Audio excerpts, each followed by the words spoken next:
جنگ کو شروع ہوئے 2 ماہ مکمل ہو گئے ہیں، تاہم تقریباً 4 ہفتوں سے عارضی جنگ بندی بھی برقرار ہے، لیکن رپورٹس کے مطابق جنگ کو 60 دن مکمل ہونے کی وجہ سے صدر ٹرمپ کو ایک ڈیڈ لائن کا سامنا ہے کہ وہ ایران کے ساتھ جنگ مکمل طور پر ختم کریں یا امریکی کانگریس کے سامنے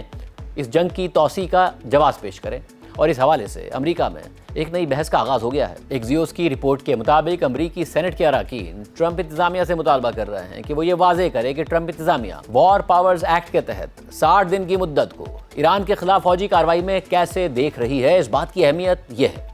کہ 60 دن کی ڈیڈ لائن اس بات کا تقاضا کرتی ہے کہ امریکی صدر یا تو کانگریس سے طویل جنگ کی اجازت لیں گے یا پھر فوجی کارروائی ختم کریں گے۔ ایران پر پہلے حملے 28 فروری کو ہوئے تھے، جس کے مطابق اس جنگ کو 60 دن پورے ہو گئے ہیں، لیکن امریکہ کے وزیر دفاع پیٹ ہیگسیٹ نے سینٹ آرمڈ سروسز کمیٹی کے سامنے ایک مختلف موقف پیش کیا اور کہا کہ جنگ بندی کے دوران کیونکہ جنگ رکی ہوئی ہے، اس لیے یہ 60 دن کی ڈیڈ لائن رکی ہوئی ہے یا معطل ہو سکتی ہے۔ مگر ڈیموکریٹس نے پیٹ ہیگسیٹ کے اس موقف کو سختی سے مسترد کر دیا ہے اور ان کا کہنا ہے کہ جنگ بندی کا مطلب ہے کہ بم نہیں گر رہے، لیکن اس کا مطلب یہ نہیں ہے کہ کوئی کارروائی بھی نہیں ہو رہی ہے۔ اگر امریکی فوج کو ایران میں جانے اور آنے والی ہر چیز کی ناکہ بندی کے لیے استعمال کیا جا رہا ہے تو یہ اب بھی جنگی کارروائی ہی ہے۔ ایکزیوس کے مطابق دلچسپ بات یہ ہے کہ ایران سے متعلق 60 دن کی بحث 2011 کی لیبیا جنگ کے دوران کانگریس اور وائٹ ہاؤس کے درمیان ہونے والی کشمکش کی یاد دلاتی ہے، اور اس وقت جب 60 دن کی ڈیڈ لائن قریب آئی تو اس وقت کے صدر اوباما نے موقف اپنایا تھا کہ امریکہ کی جانب سے انٹیلیجنس فراہم کرنا یا اتحادیوں کے لڑاکا طیاروں کو فیول کرنا امریکہ کے وار پاورز ایکٹ کے تحت جنگی کارروائیوں کے زمرے میں نہیں آتا۔ اہم بات یہ ہے کہ اس وقت ریپبلکنز نے اس بات پر سخت اعتراض کیا تھا، اور اس وقت ریپبلکن پارٹی سے تعلق رکھنے والے امریکی ایوان نمائندگان کے اسپیکر جان بوائنر نے کہا تھا کہ امریکہ قذافی کے مراکز پر بمباری کی کوشش کا حصہ ہے۔ میرے خیال میں یہ کہنا کہ ہم جنگی کارروائی کا حصہ نہیں ہیں، یہ بات کسی بھی لحاظ سے قابل قبول نہیں ہے۔ جبکہ CNN نے اس حوالے سے لکھا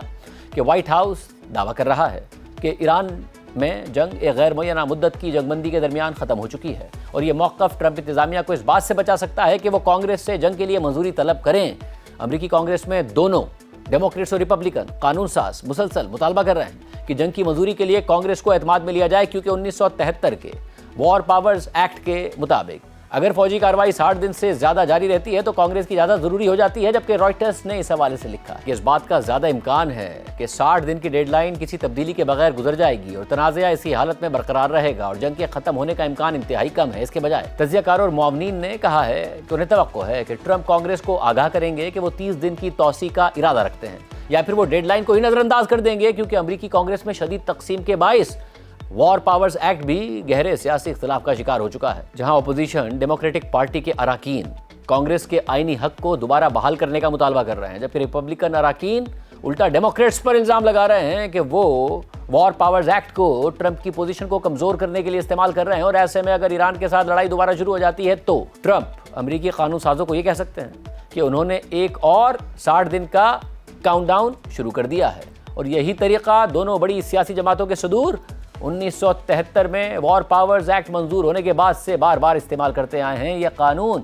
ویتنام جنگ کے رد عمل میں اس وقت کے صدر رچرڈ نکسن کے ویٹو کو نظر انداز کرتے ہوئے منظور کیا گیا تھا، اور صدر ٹرمپ نے آج میڈیا سے گفتگو کرتے ہوئے اس قانون کو ہی غیر آئینی قرار دے دیا ہے۔